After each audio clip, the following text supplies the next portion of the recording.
Hi friends, मैं Parveen त्रिखारी। Friends, आज की हमारी गेम है नईम शेख जी की वीडियो रिकमेंडेशन। विंटेज गेम 1904 की Manuel Lasker versus William Ewart Napier. Friends, William Napier USA के चेस मास्टर थे। मैं यहाँ शुरू करता हूँ E4 के साथ। यहाँ लास्कर ने शुरू किया।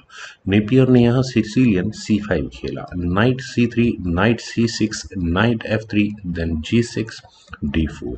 सिसिलियन ड्रैगन कह सकते हैं।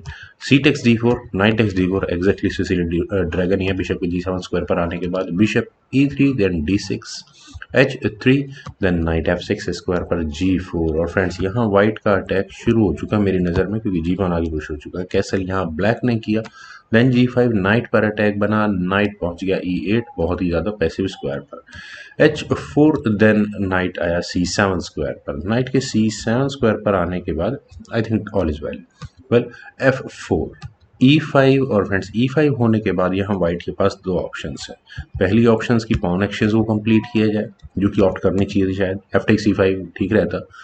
यहाँ से अगर ये गेम आगे बढ़ती है तो D टेक C5 या बिशप टेक C5 दोनों में से ऑप्शन, या नाइट टेक C5 खेली जा सकती थी। लेकिन यहाँ व्हाइट ने अपने नाइट को E2 स्क्वायर पर प्लेस किया, और अब ब्लैक ने अपने डी पॉन को आगे पुश किया। I think black D pawn को आगे ना पुश करके एफ पॉन को आगे पुश करने के बारे में ज़रूर सोच सकता था। ऐसा मैं क्यों कह रहा हूँ, क्योंकि सेंटर के पॉन से ऐसा होने के बाद हुआ E takes D5, knight D4, then knight takes D4।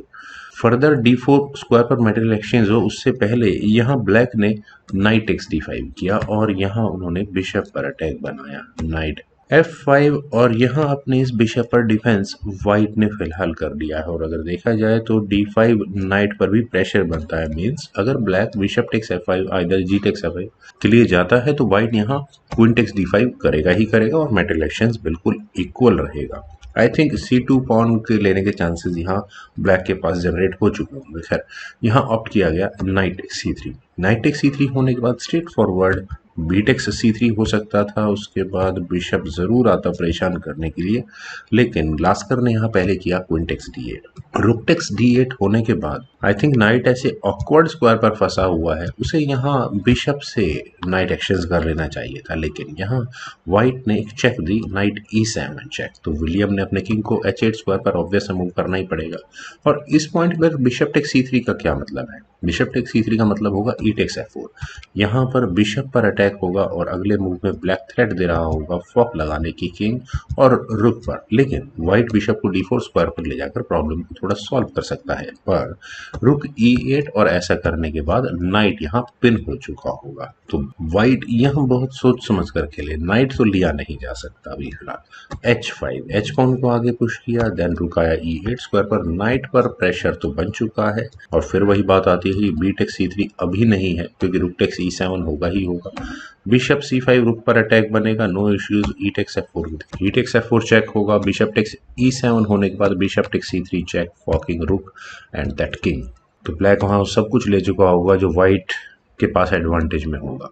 Bishop C5 फिलहाल यहाँ लास्कर नहीं किया, और मेरे ख्याल से ई फाइल को ओपन करने का सबसे अच्छा मौका यही था। लेकिन फिलहाल जी टेक्स H5 को यहाँ पर विलियम ने चुना।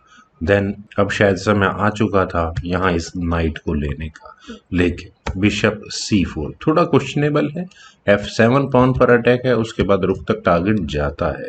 लेकिन हाँ, ब्लैक का ये नाइट जरूर E4 स्क्वायर पर आराम से आ रहा है, पर ई टेक्स F4 फिलहाल के लिए ब्लैक ने व्हाइट के इस नाइट को पिन कर दिया है। बिशप टेक्स F7 रुक पर अटैक बना, और अगर ब्लैक यहाँ कोशिश करे कि वो अपने रुक को बचाए पहले, जैसे F8 स्क्वायर पर या D8 स्क्वायर पर, जहां पर भी ये रुक जाएगा उसके बाद होगा बिशप टेक्स H5। और अगले मूव में with the help of this night, यहाँ पर व्हाइट का गेम प्लान यही होगा कि अपने लाइट स्क्वायर बिशप को वो इस G6 स्क्वायर पर लेकर यहाँ चेकमेट की थ्रेट देगा। आई थिंक आपको ये चेकमेट नजर आ गई होगी। लेकिन फिलहाल I think bishop G4 black के लिए बेस्ट ऑप्शन है। यहाँ स्पॉन का भी डिफेंस होता, एक्सचेंज डाउन होना पड़ता, दैट्स ओके, किया जा सकता था।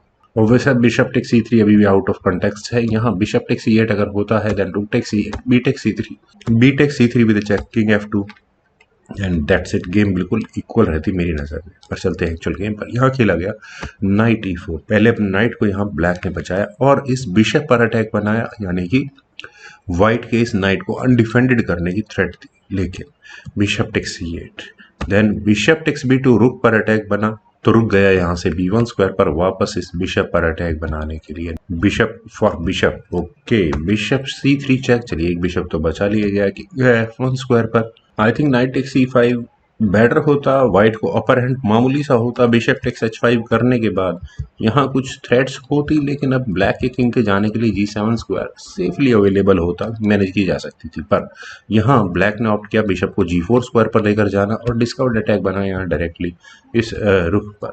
Bishop takes H5, okay pawn ले लिया गया है। Bishop takes H5, rook takes H5, then night G3 check और यहाँ फॉक लगी है रुक और किंग पर।